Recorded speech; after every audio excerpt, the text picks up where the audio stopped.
Nous sommes dans le 5e arrondissement de Paris.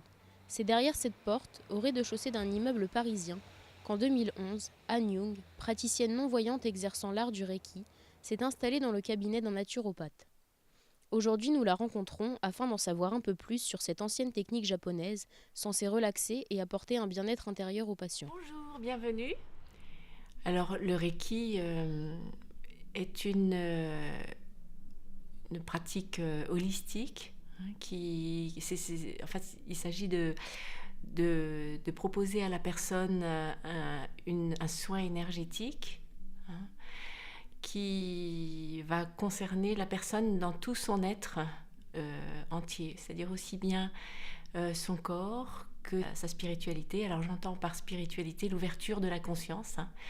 Entendons-nous bien, la personne n'a pas besoin d'appartenir à une quelconque religion, elle n'a pas besoin de croire en quelque chose ou en quelqu'un. Donc ça peut concerner ses émotions, son aspect à part entière en fait, hein, voilà.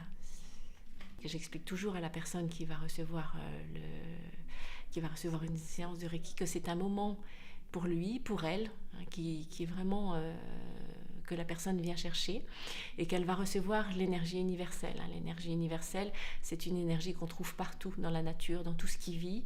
Vous êtes fait, chacun est fait de cette énergie universelle.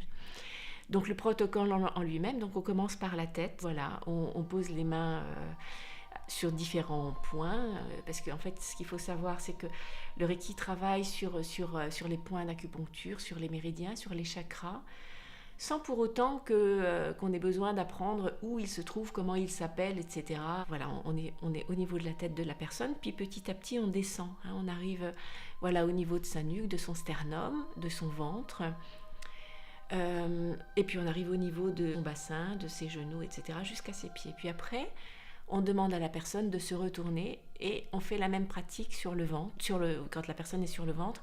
Donc nous, on opère sur les points de son dos. Alors quand je dis on opère, c'est un bien gros mot, hein. Voilà, on continue le protocole. Lorsque la séance touche à sa fin, Anne s'agenouille aux côtés de son patient toujours allongé, afin de le réveiller en douceur. C'est donc soulagé et incroyablement détendu qu'il reprend lentement ses esprits. Cet art trouve donc toute sa résonance dans notre société actuelle, où le bien-être et la spiritualité deviennent peu à peu des priorités.